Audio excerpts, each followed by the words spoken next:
They're talking about a revolution. It sounds like a whisper. Welcome to another show of New Hampshire Citizens for Progress. What's going on around us? What's with this COVID?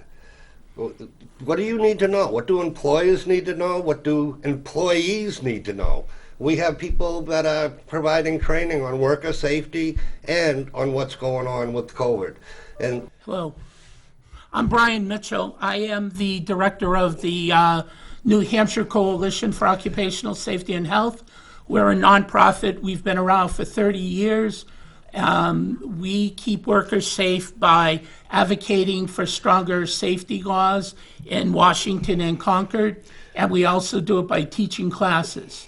We teach various classes: workers' rights, workers' safety, hazard material. We do restaurant safety, all kinds of different safety courses throughout the state.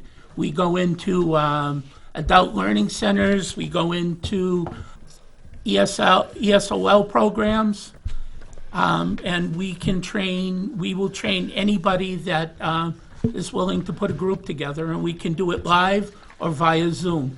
Yeah, I'm Tom Estabrook. I'm project director of the New England Consortium, which is a worker health and safety training project. It's based at University of Massachusetts Lowell, and it's in partnership with 4 Koshes, or coalitions from New England, including New Hampshire Cosh, coalitions for occupational safety and health in New England. Another partner is Mass Cosh. We have a Rye Cosh and Connecticut, and we also have a large partner from New York State, the Civil Service Employees Association, which is AFSCME Local 1000 in New York State, and it's their health and safety department. So we've been around for 34 years. We train workers for private companies and public agencies from the local level to the federal level around hazmat.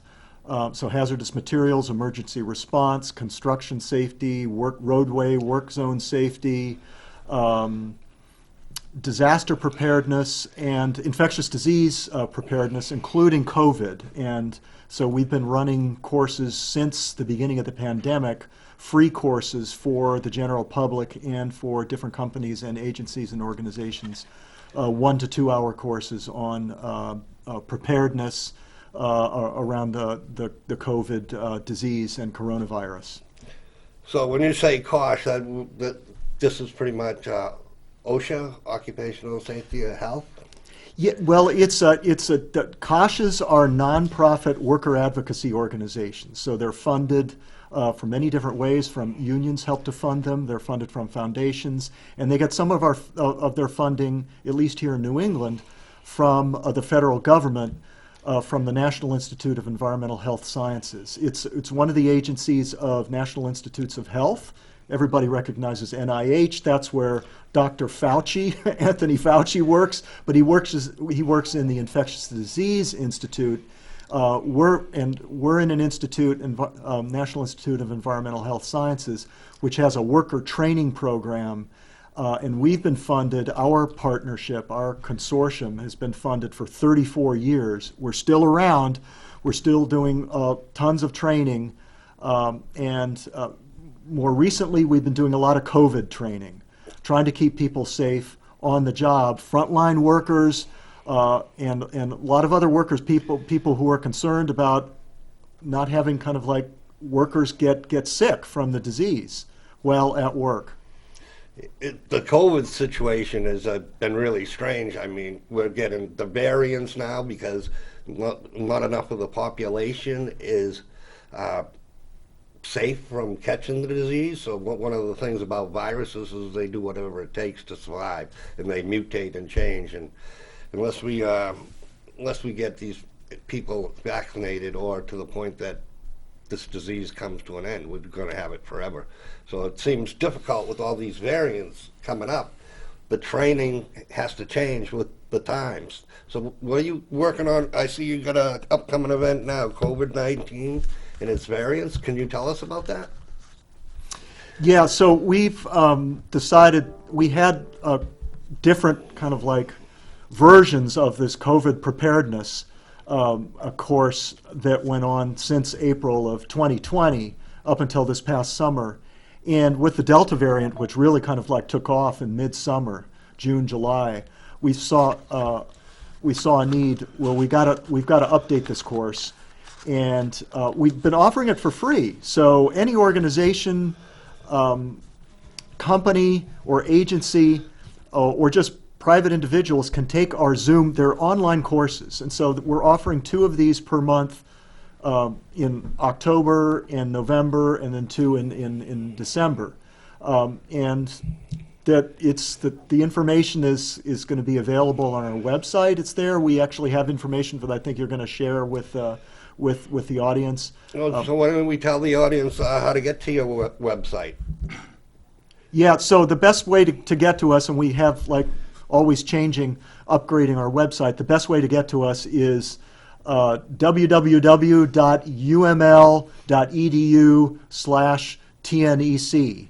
That TNEC stands for the New England Consortium. So we're housed at University of Massachusetts Lowell. So that's uml.edu/TNEC.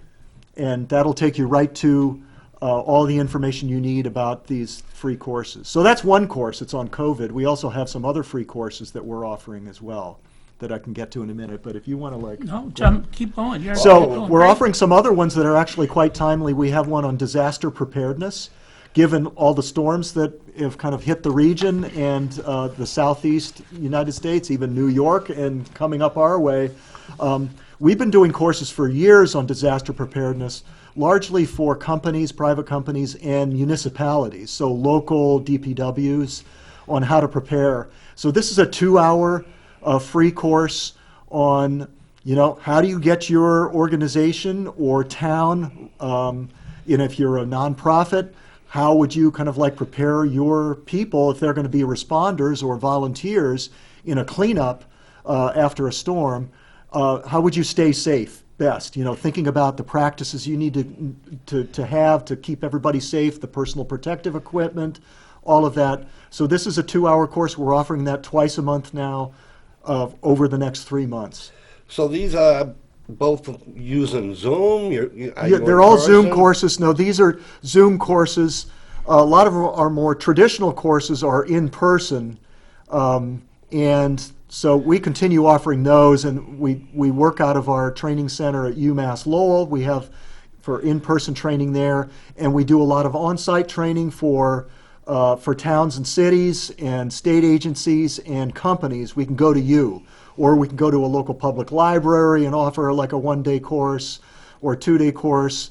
And we've had a lot of DPWs take their courses, like the OSHA construction safety. They'll come to a local public library, and the surrounding towns will send their people to this OSHA construction. I've probably taken a bunch of courses through you guys Yeah. as an electrician. I mean, Yeah. the 10-hour OSHA The course, 10-hour OSHA, yeah. the 30-hour OSHA, my hazmat training for working in confined spaces. Right. And even in my training for working at Estabrook Station, I was a nuclear certified electrician, cleared for working at Estabrook, even though I'm not a big proponent of nuclear power.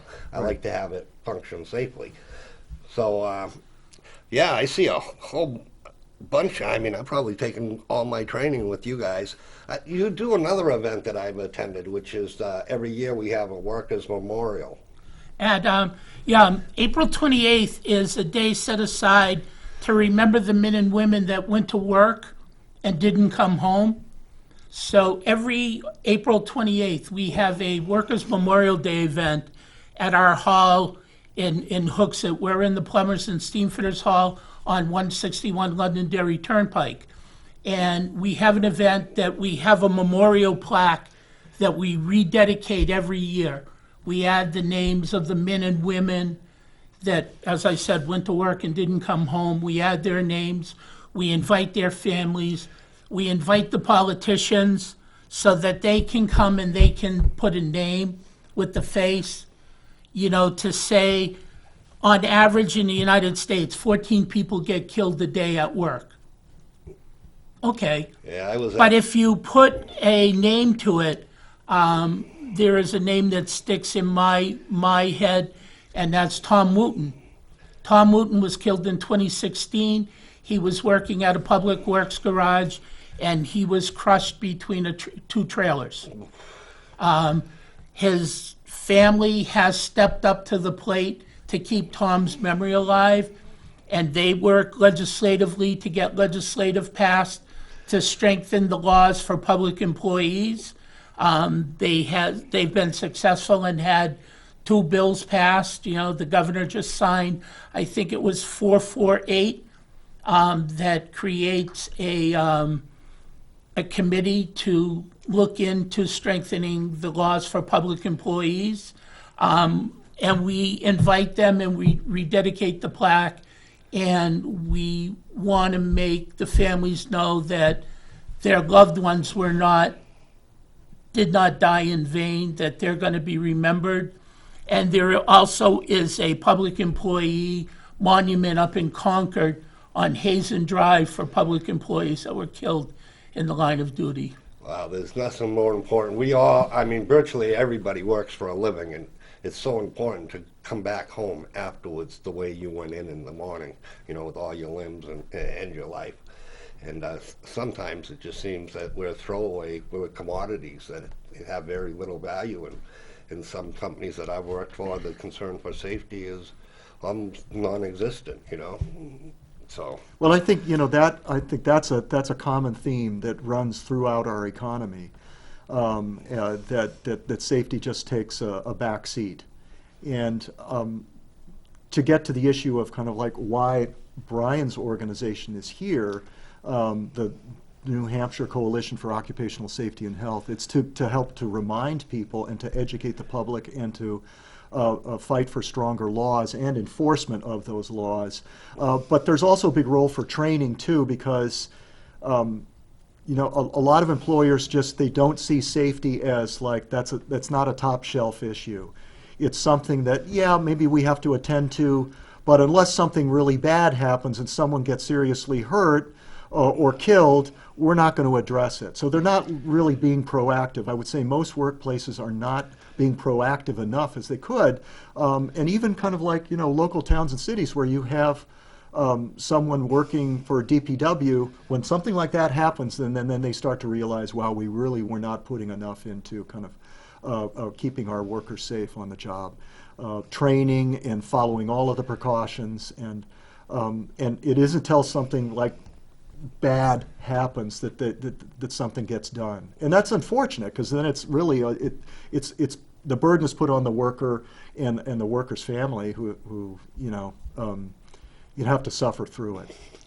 There's not much compensation for the workers when their main breadwinner is lost by a safety issue.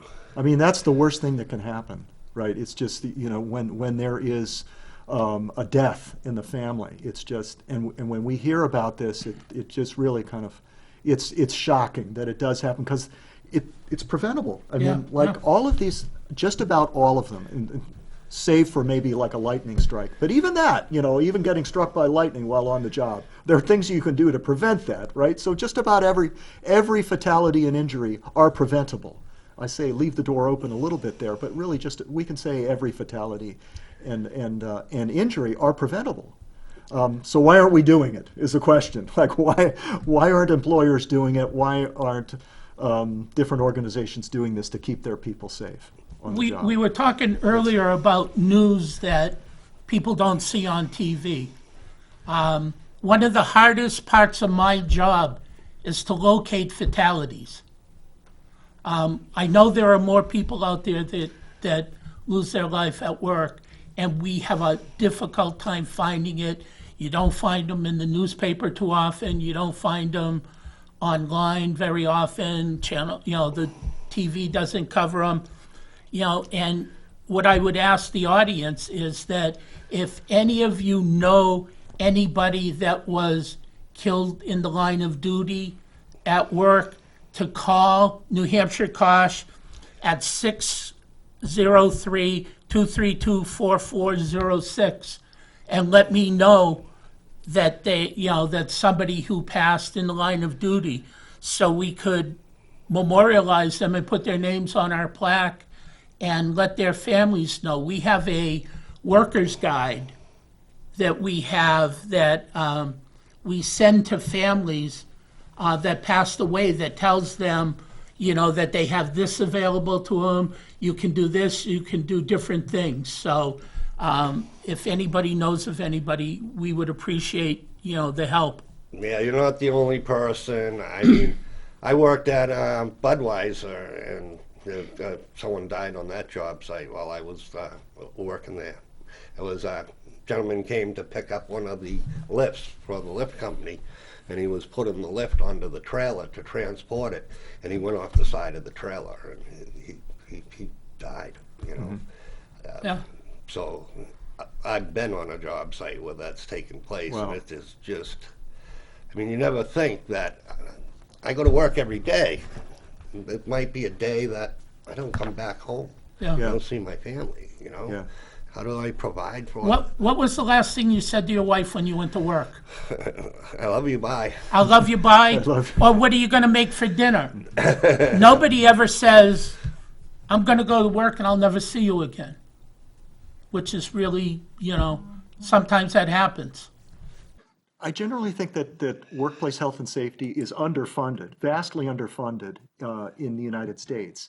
And that's why you have different organizations, nonprofit organizations like Brian's, New Hampshire Coalition for Occupational Safety and Health, and my organization, the New England Consortium, which is partnered with his, doing training, advocacy and training.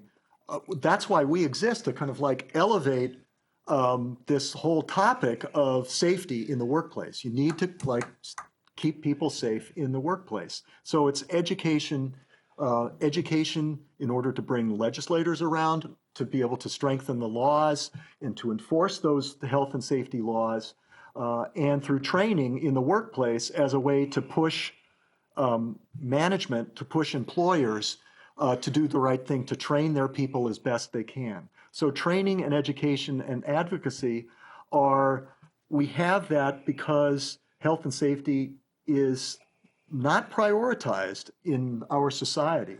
It's kind of like second level.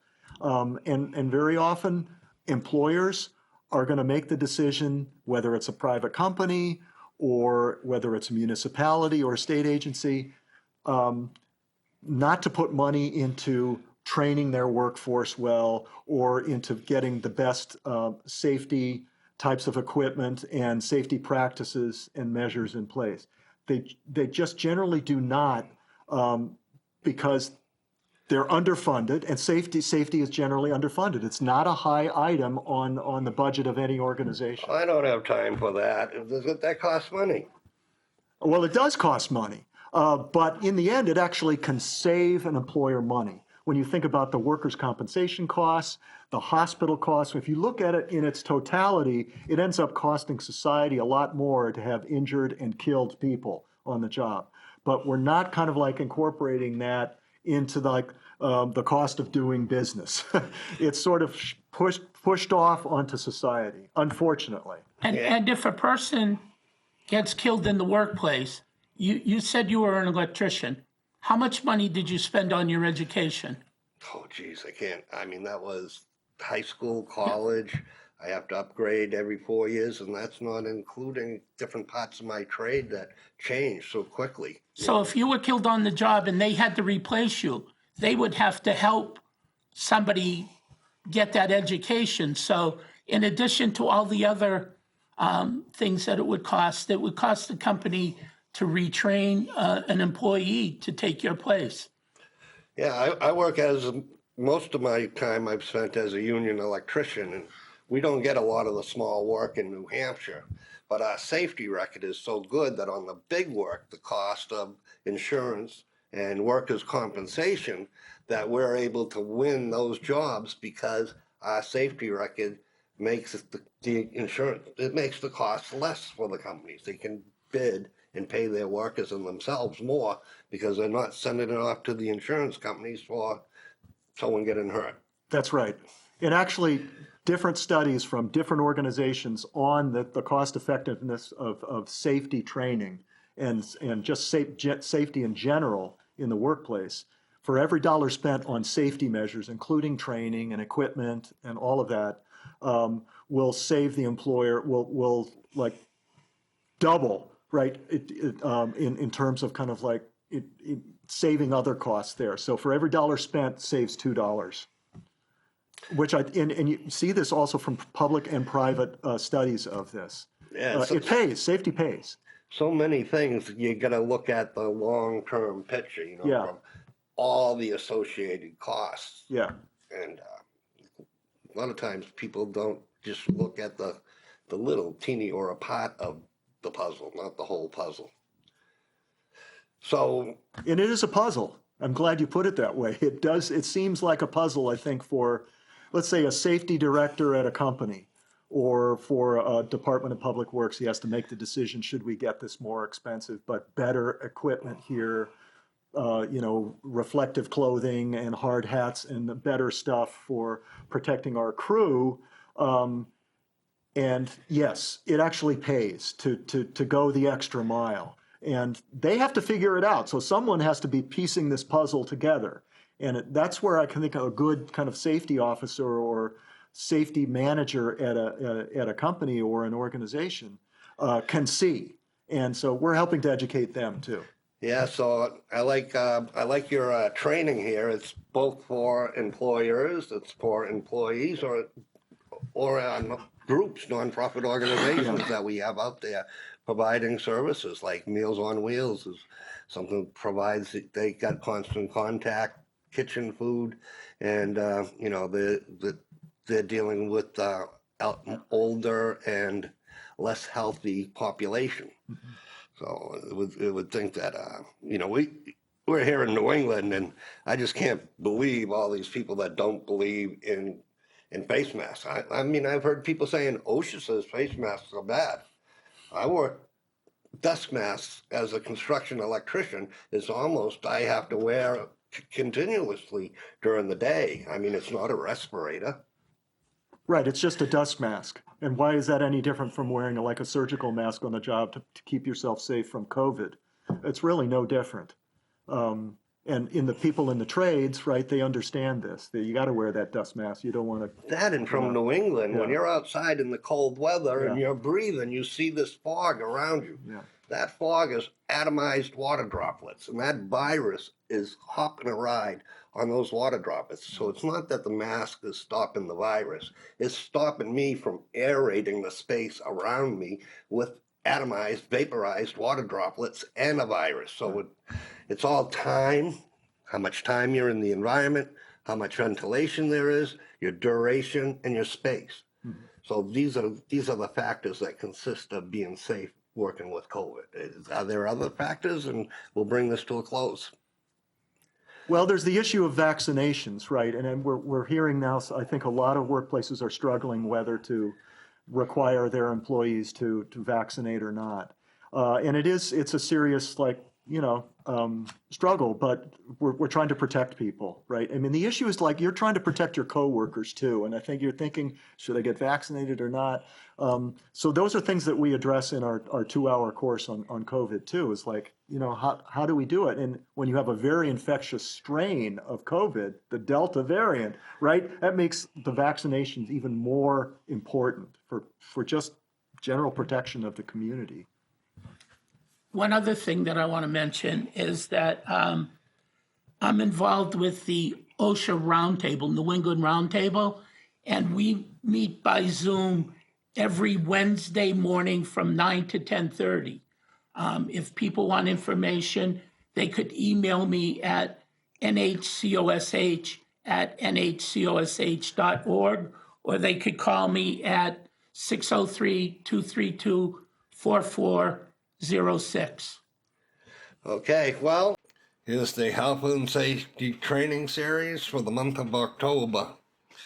COVID-19 and its variants, the latest workplace protections and strategies, HAZCOM, hazardous communication, to inform workers and employees of their rights with the OSHA Hazard Communication Standard, stress on the job. This course will cover stress assessment, resilience, and healthy ways to cope with stress. And finally, disaster preparedness. Preparing for disasters in the participants' own work setting and in their communities. I want to thank you for coming in and sharing your knowledge and information with us and for providing the services that you do. I want to thank all you at home there for watching us. I hope you enjoyed. I hope this information provides you with information you didn't have before. Or if you're working and you want your employees, employers, nonprofit group training, these gentlemen, give them a call. Thank you. Be healthy, be safe. The preceding program was provided by an independent producer solely responsible for its content. The opinions expressed do not necessarily represent the views of this station, its staff, board of directors, or underwriters.